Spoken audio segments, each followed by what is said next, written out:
Hello. Do you hear me? Okay. So first thing I would like to say that there are only two things which scare me the most in my life: public speaking and spiders. So please be easy for me. The topic of my speech today is design leadership. And I have a question to you. Who of you have participated in AGA Szóstek classes? Some of you, okay. Perfect, because this is like pretty a nice continuation from a little bit different perspective, but also I think it's very important to me. My one more question to you: who of you consider yourself as a designers in the room? You can raise your hands. Okay. Do we have any managers here as well? Okay. Do we have any other people from different groups or business, like business operations, development teams, etc.? Okay, cool. I'm just asking because I just want to tailor a little bit my speech to this. So maybe short introduction. I'm Adam. I work for BCG. For those of you who know what is BCG, BCG is like the consulting company which is focusing on the strategic consulting. So it's not a very obvious choice for the designers to apply for this type of service. And I just say this because this is very important also to know the context of my team and context of my business or in my team. So I am the manager of people who are located internationally. My team is spread across 4 countries in CE, and I have 14 people in my team, and most of them I'm visiting mostly digital. So that's the case. 1.5 years ago, I switched from being the product designer, digital designer, to manager role. And this was like pretty interesting observation for me in transition, and I would like to take you to the journey because these are also my observations, and this is something that I also observed, that it's high risk, and this is my assumption here, that transition from the individual contributor role can be one of the hardest steps in your career because of many different topics. And the managers who have switched from the individual, from IC roles are in a high risk of burnout. And I would like to emphasize this topic of burnout because I think it's a little bit of the taboo topic, and we don't speak openly about it, but I think we should. And especially on the leadership positions, we also should be very aware of the burnout and also among the team because one thing is like your people can become burnout, but also the thing is that when you're getting burnout as a manager, you're spreading this also to your team. So this is also like cascading down, and it's spreading like a disease. So this is my assumption, and I would like to. This is my agenda for today. I'm from the consulting, so I also like agendas and a little bit of the structure. First thing, I will do a little bit of the research. I would like to also get you to the journey of my research, to show you how I was like investigating this topic and I was preparing to this speech. But then I just realized that, okay, this is last speech of the day, so I just don't want to close this topic with only saying, okay, management, by the way, this is spoiler alert, it will be mostly about negative aspects of how tough the transition can be. So I didn't want to close the speech of the conference with this super negative, low attitude mode. So I would like to also share a little bit of the strategies and my ideas how to go into how to start preparing for this career. First of all, how to investigate if you are really into it, and the second, if you are really into it, how to start preparing for this. So let's start the journey. I started from the research, and the research was, of course, done with Google. So I started searching some articles about the burnout. First, I started from the general business. Of course, when I type in the burnout among managers, challenge about managers, it became very, very tricky topic, and there's a lot of tons of materials. So I just narrowed my search for the most respected ones, the most known companies, to share some interesting topics. And these are real articles, so you can also copy and paste later on the headers of the articles. One of them, which was very interesting for me, was the medium company wrote about the transition from the IC and into manager roles. They highlighted this very, very deeply that it can be a very challenging step and it can be one of the toughest step in your career. But this article is about general business employees, not only about the designers, developers, etc. So this is more like a general topic. Second one was Harvard Business Review. They addressed also the topic of the burnout as among like new managers. They mentioned that there was also like the topic about they started like having this little bit different approach because they measured also like Gen Z, which is coming into the market right now, and they a little bit different approach to the work. So this was also a very interesting one for me. Next one was like about the managers, and this was like pretty big one. This was like the research done by the Fortune, and they highlighted the topic that almost half of the managers, middle managers, are willing to quit in the next 12 months or change the job, change the position because of the high pressure, and like high intensity of the work, which is actually sad. The last one was from BBC. It highlighted the story about millennials, and also there was one story of the person who was promoted to the manager position, and the person just quit the job because of the high stress, high physical and mental stress and pressure after like 5 months, 6 months. So it shows that it's not only my assumption, but there is really seriously something going on the market with this. But I just, because of my context, my team, and my specialization, and also topic of this conference, this is design leadership. So I just wanted to see if there is any connection between the designers and between the general employees. So SHRM, which is like, I don't exactly remember the name. This is like the company which is like focusing on human resources management. They did also the research, and they had got to the conclusion that creatives, not managers particularly, but in general creatives, are more likely to experience burnout, also the creative burnout, which is a little bit different than just burnout from work, than general employees. So this actually gets me to ask me some questions. Why is the reason behind it? What is the reason behind it? Are the creatives seriously in the higher risk of burnout? And is there any difference between design leadership and general business leadership in general? And I think it depends. These are also my conclusions from different workshops. I think it depends, mostly because when you are switching, when you are transitioning to the manager position, you're drastically changing your toolkit. I'm talking about the everyday experience that you are working about. So first, you are stop working with the design by itself. You're switching to working with the people. You're not creating the artifacts, but you're working with the people. And this is also what Agash was highlighted very much. That she asked some questions, and one of the questions was, if you are currently the manager and if you are still working on the content, you're doing something wrong because you should be working with the people. So this is one thing. Second thing, which could be the reason about why people are affected by the burnout, could be the difference between the ambiguity and risk. And this is also very specific for the creatives, because in the creative world, when we are working, we are like emphasizing this. We are like highlighting this topic of chaos in the middle process. We are like somehow like experimenting. We are doing something during the process. We don't know what will come out from it. Maybe there are some research that that could advise us. But in this middle process is like a little bit of the chaos. On the other hand, we have the business stakeholders, and the business is about minimizing the risks. So you need to somehow become the bridge between those two topics. And when you're becoming the manager, you are starting like talking more about the business. This is also very next thing.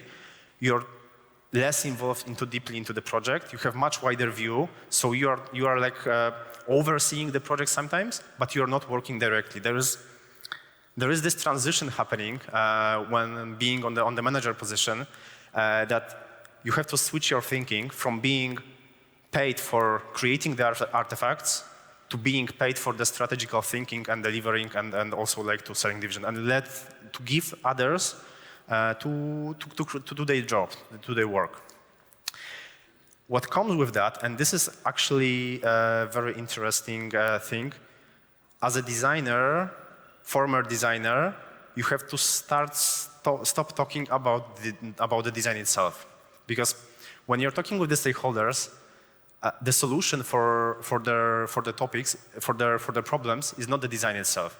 The solution could be done by the design in general with different ways, but you're not selling the design itself. You're selling the solution for the problems. You're talking about the KPIs. You're talking about the business objective. You're talking about the implications, how this might affect the business later on. So this means that you're slowly stop talking about the business, about the design itself. So those four things, in my opinion, could be very challenging for the people.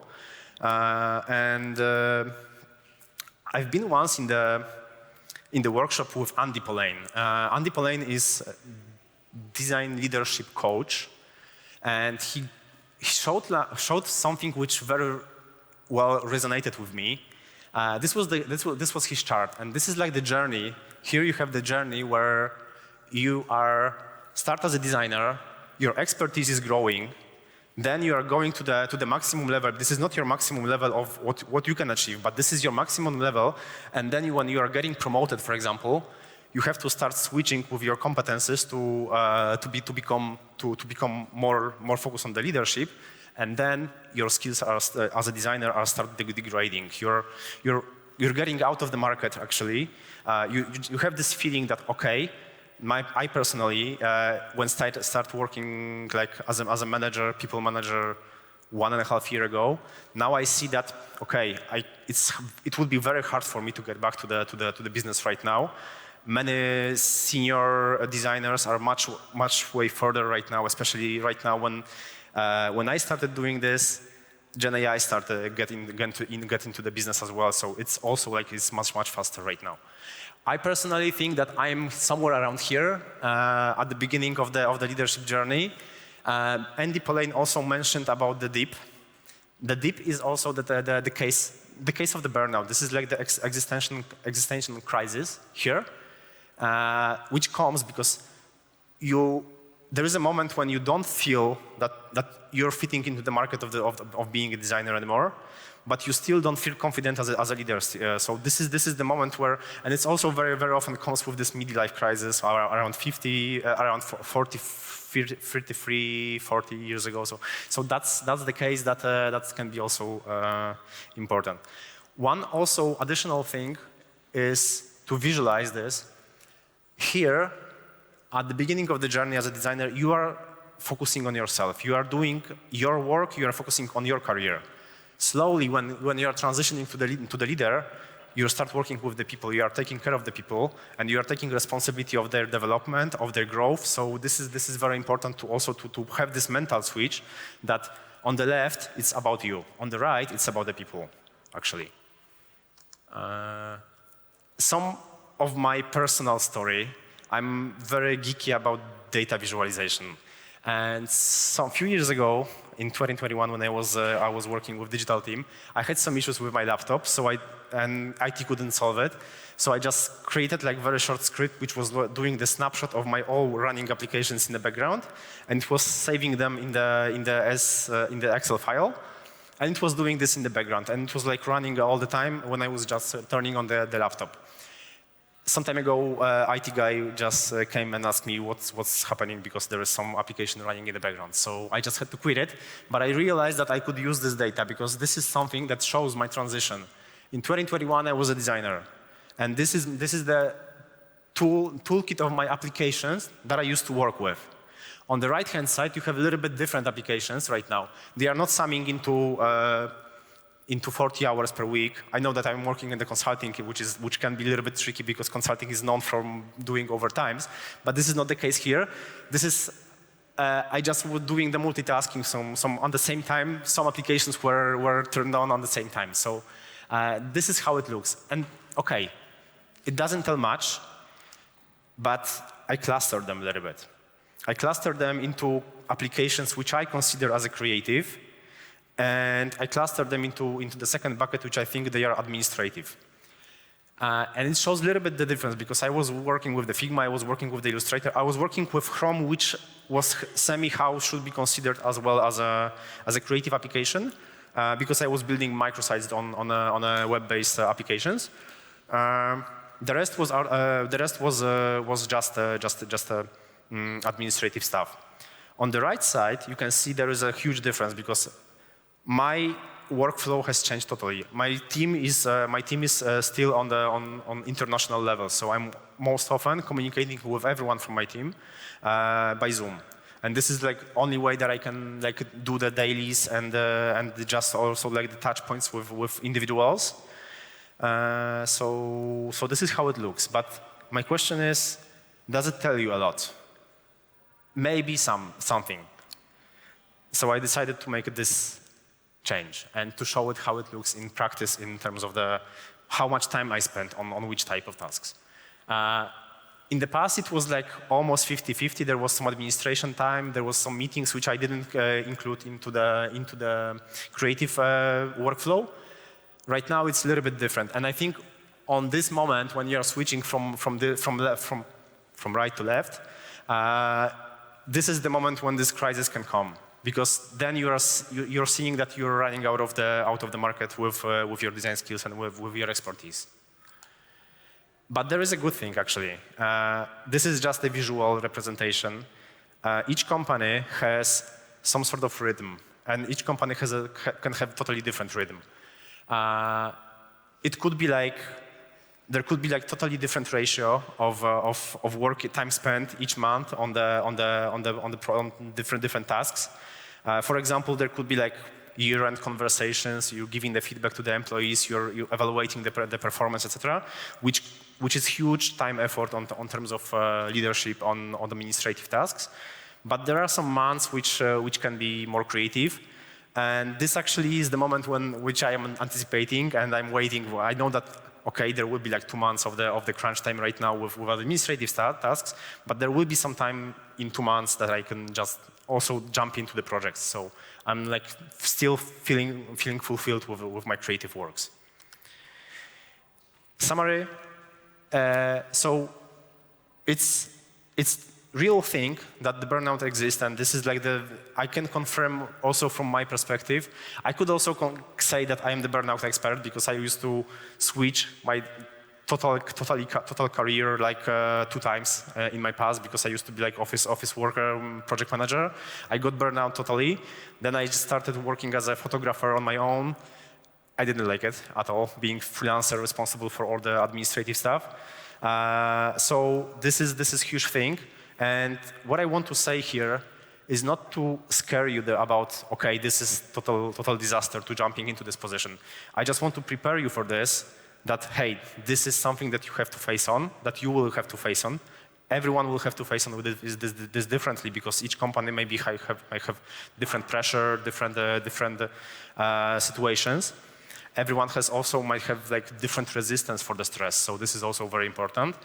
But this is also what I want to highlight a little bit of the message to the people who are leading the people and who have the voice in the company that could be passed further, to be prepared for the moment. And if you are considering someone as a future leader, to start preparing this person in advance, and to also to give them the proper training as soon as possible, because this is very important. Like the speech before, someone mentioned about soft skills are actually the hard skills because they are very hard to learn and to get into the practice. You can read the book about it, but it's very hard to put it into the practice.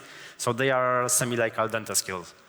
And this is huge important thing. And also one also important thing is to prepare the succession plan for every employee, especially on the leadership position, to be prepared for the switch if anything will happen, to start preparing 1-2 people to step into the role if you are considering someone from the team. If not, then to search on the market or to protect the business, to protect the team as well. Okay, so this is about the burnout, and this is the real topic. So I don't want to be leaving you with this, which in my opinion is pretty heavy for the ending of the conference. So now I have some ideas and topics how you could start preparing yourself. First, if you are into leadership, and second, even if not, you could use this practice for the future growth and learning and development. But first, I have a question to you. Can you just scan the code and start? And there is a question on the code. I think we can switch the screen. There is a question which also Aga asked, but this was the question where she didn't ask you for the reply.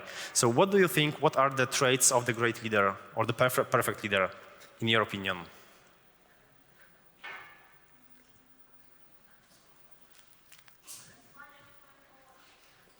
Już?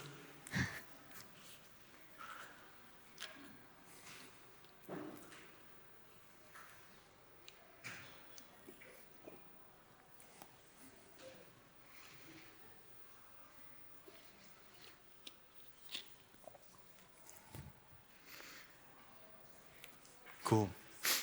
23 people, okay. Nice. Cool. So it shows, możemy jeszcze zostawić na chwilę. It shows that, łapówkarstwo, okay, ciekawe. I think most of the cases is about soft skills, about the communication, about the empathy, about this human aspect of the leader, of the boss. By the way, I don't like the boss word, but of the leader, of the manager. And I think we can switch for my presentation. And this is perfectly correlating with the research that I did also, like Zapier did in the past. They did the research among this narrow group of the millennials, but I think it can be cascaded as well more for the wider audience, that managers, like people are seeking in managers mostly the soft skills. They are focusing, they would like to have the most communicative managers, supportive and able to adapt and motivate employees. So these are all the soft skills actually, which is not very common in our learning and development journey as a designers to put a lot of attention to this. We are focusing very often. I remember how I was preparing for myself. I was putting way too much, maybe not way too much, but I was putting a lot of effort for the hard skills, for working on the technical skills, how to learn a new tool, etc. But this is actually something that can help you, and very often those skills can be also used in the day-to-day job as a designer. I think if you really want to become the people manager, I think the one very important thing is to be honest with yourself and to ask yourself a question silently. If you are really into it, do some sort of like self-assessment. If you are considering and if you're okay with working with the people, very often from this very psychological aspect, not only just to speak with the people, but also to analyze the personalities of the team, to try to find the balance between the introverts, extroverts, about the different type of personalities. There is like huge research about different types of personalities which could be aligned with different 4 colors of the persons. Second thing is follow your manager, but I don't want to be this considered as a stalking. So this is not a stalking. I'm not talking about stalking. I'm talking about shadowing the person. But with one disclaimer: if you are having like bad example of the bad manager, I'm not talking about copying behaviors of this person. I'm talking about checking and also following this person and checking what type of responsibilities your manager in your current company is doing. If this person is working, I don't know, having like 10 one-to-ones every day or once for 2 weeks, if to try to imagine this, if you will be fitting into these shoes, if it will be okay for you. Third thing is to ask yourself a question if you are willing to reduce the creative part. And this is also part of the first question. If you are okay with reducing this creative part, if you are okay with just dropping down, not getting deep into the project, this is the case. Well, last thing is doing your homework. And by doing your homework, I mean owning your career. Many companies have totally different levels of how well developed learning and development programs are in the companies, how they will prepare you for this role. I think the most important thing is to start doing this by yourself. Start doing the research, start reading the books, and preparing yourself for this role by yourself. And even if you are not if you are going to be promoted or you are stepping into the role in 4 or 5 years, it means that you will be at least 4 years ahead with your own work. This is like some sort of cheat sheet, and these are the topics which I think I just quickly put some of the highlights about the leadership, but this is tip of the iceberg actually, and there is much more. But I put this here to also to show you some examples how this could be solved with your own development plan. So my idea here is to, for example, if you have this list of these tasks, mostly soft skill tasks, just pick few of them that you think maybe most important for you, that maybe you are lacking at the most, maybe you see that there is high need of this type of skill in the current company, or you would like to, or you just want to learn it. For example, if I would start doing this, I would just pick communication, emotional intelligence, because I knew that I was lacking this a lot. Active listening, I was never good at listening, especially actively. Self-awareness is a huge topic, and I would recommend deep diving into it very, because in my opinion, it's being self-awareness and having control over your well balance is huge. It's important because you can be. This is being the fireman who's fighting the fire. It's unless you don't take care of yourself, you can't help others because this is also the cascading topic. And my idea is to also to put those skills here and to do this self-assessment and see, for example, put them on the rates of, I don't know, from 1 to 10, and just put the notes. Okay, on communication, I'm pretty good. Okay, I'm somewhere in the middle. But on the emotional level, I'm just lacking a lot. So I just need to focus maybe on that. And this will give you some sort of interesting highlight. The second dimension is to do the research about your desired position. For example, ask the HR, ask your current manager, how much of emotional intelligence I need to. It's not easy to get an answer, but you can see how much. The more direct reports you have, the more aware of the topics you have to be. So just do the research, and thanks to that, you can also rate this from not required to very required, and you can just put it on the matrix. And with this, you have pretty good overview of what's happening and where are your skills placed. The last thing is to focus on moving the things which are on the top your left hand side to the right hand side, because they are the skills that you are lacking the most, and they are the most demanding skills for your company. The one on the top right hand side, they are okay.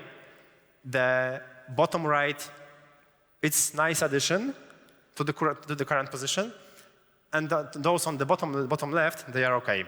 They can be forgotten or done as a last priority. And this is actually the perfect use of the BCG matrix in practice in L&D. That's it from my side, from the content, but it's not end of the speech, so give me a second more. I just wanted, this is like the quick follow-up, but I wanted to give you something as a takeaway from the conference. And this is the QR code. I just built like very small microsite with some articles, books, and TEDx speeches, TEDx channels, or YouTube channels, which I think could be beneficial for you. So just scan it, take it, save it somewhere, and just take it, just review it from time to time. I'm not planning to close this microsite. We can just switch maybe for the site. So I will just also show you how it looks. So this is how it looks on the desktop. This is pretty long list of different topics and different ideas. They are all the links which are clickable, so you can just click and open the speech, open the video, buy the book. I put the links to the books to the Amazon because of the internationality of the conference, but they are not any official affiliate links, so I'm not getting paid for it. So okay, that's the case. And I think that's it.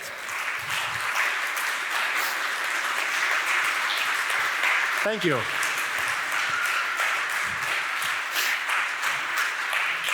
All right, so we have about 13 minutes for questions and answers. We have short moment for that. So if you got any questions to our speaker, this is the moment, and this is the last moment, not only today, but also this year, to ask any of the questions toward our speaker. So feel free, I will come up to you.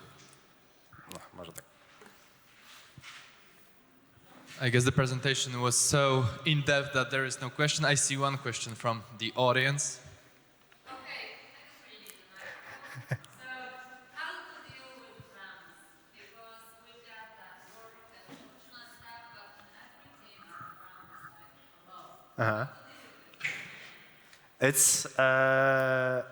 It is pretty tricky, and actually there is no one clear answer for these questions. There is a lot of many trainings about how to deal with tough conversations within the teams, but I think one of the most important things is to also to understand with who you talk with, and what are the drama. First of what is the reason behind the drama, why this topic is happening, but also how to communicate with these people, because everyone expects a little bit different way to receive the communication. I could advise the topic, which is called the book, which was written by Thomas Erikson. It's called "Surrounded by Idiots." And it tells about it's great representation of 4 different colors of 4 different peoples who are like more like into this. They are reacting differently for different messages, and also I think the case is definitely the case is not to always to try to get calm with the topic. Sometimes it's better to just even make it harder, but to solve the topic to avoid any further escalation. Yeah. All right, there was also one question right over here. Hi, Adam. I've got a question. How you make teams productive and efficient? Once again? How you can make teams productive and efficient? This is interesting because my setup is a little bit different because my team is working on very short assignments. We are not working on the long projects because of the specific of my team. We have also project managers who are also like assigning the task, and we have like very deeply embedded into our workflow the assignment system, especially because most of my designers are like, there is one designer in one office, one designer in different country, so we don't have like very open, very deep conversation about every project. So they are getting assigned this by the project managers, and we have the conversation if the project is starting. But I think topic of productiveness here, it's already solved in my team. This is something that already was taken from my plate, and I'm very glad for this, because this is something that I would also like to add to my toolkit at the beginning to learn how to deal with it. Yeah. All right, there's also one question coming up from the people joining us via the live stream, via remotely. How do you perceive going back from manager to IC on a career perspective, in case you would like to be closer to action? So just asking to rephrase it, how do I see getting back to the individual contributor role from the manager, right? How to reverse this process?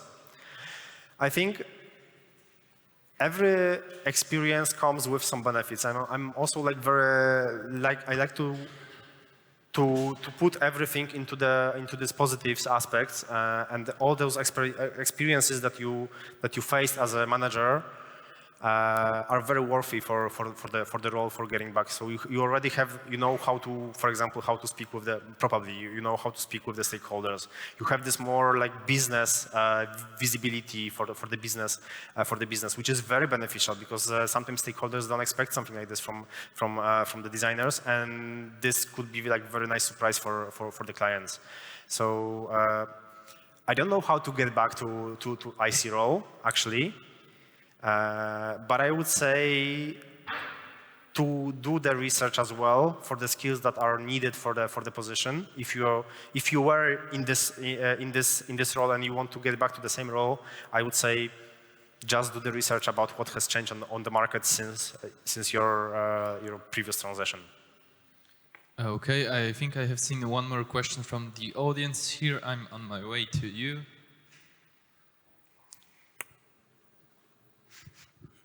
Hi, thank you for your presentation. I'm gonna challenge you a bit. Do you think there's absolutely no space for managers and designers? And don't you think that soft skills that you're building as a manager are complementary to your design work? As design is not only moving pixels, but also a lot of soft skills, working with clients, solving problems. They are complementary, and that was also the part of the message that I wanted to pass. That like focusing on the soft skills is very beneficial for the development on the IC role as well, which is somehow very often passed and skipped and focused on the hard skill. And what was the first part of the question? That I'm going to challenge you.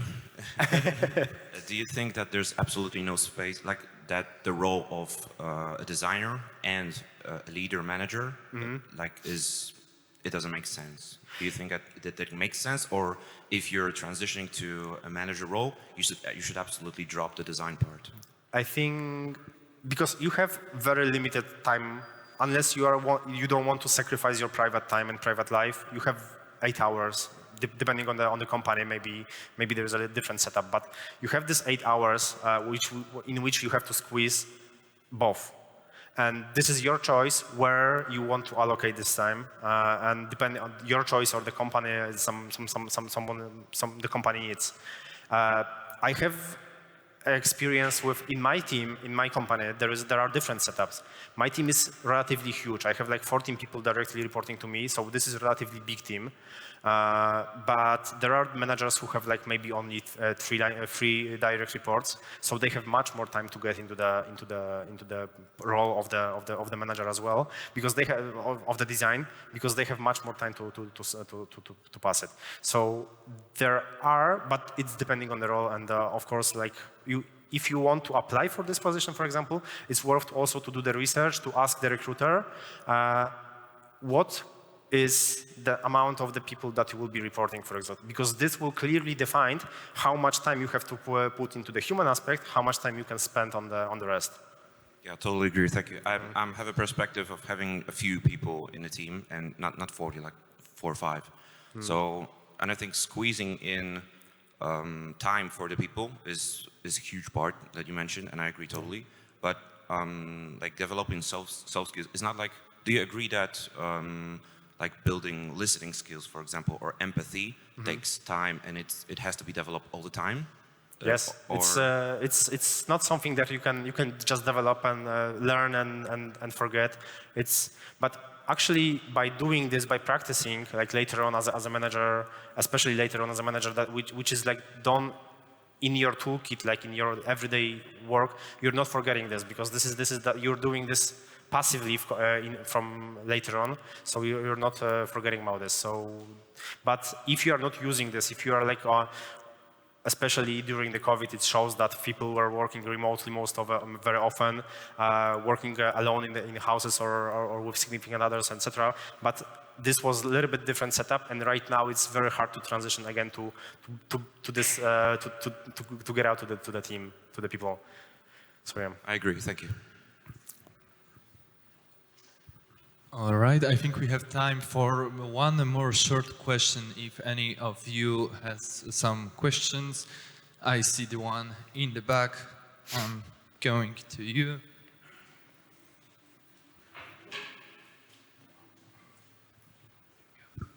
Hi, Adam. My name is Marek.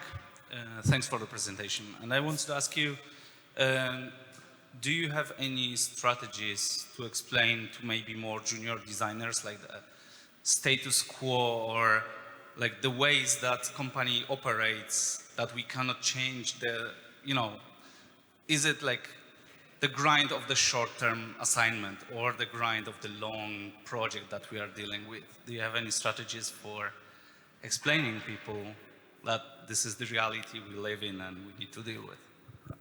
This is actually a very interesting question, because as a line manager, you are very often facing with strong push from the team that they expect some answers. What we will be doing in 2 weeks, in 4 weeks, in next quarter, and actually on the management level, it's not very often very clearly defined.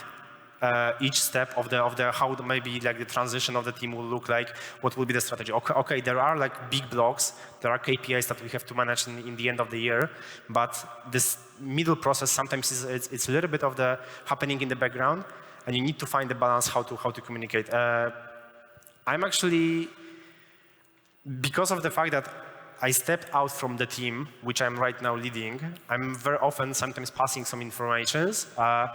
But I learned sometimes that if you pass too much, it doesn't give any value to the team, but only takes a huge amount of their time or an effort to understand. There's a lot of questions, and actually sometimes on the leadership position, everything can change in a matter of 2 days or 3 days. There are decisions, there are still conversations about the different topics. So it's very important to get aligned with the conversation, and also to expect that you don't know, to clarify that, okay, I don't know it for now, but I will get back to you in 2 weeks or maybe in 1 month about this topic, because we are expecting some updates about this topic. To be 100% accurate with it, and but also if you promise that you will deliver this message in a month, to deliver this message in a month, because it's like not postponing and then forgetting, because then it's just digging your credibility as a manager.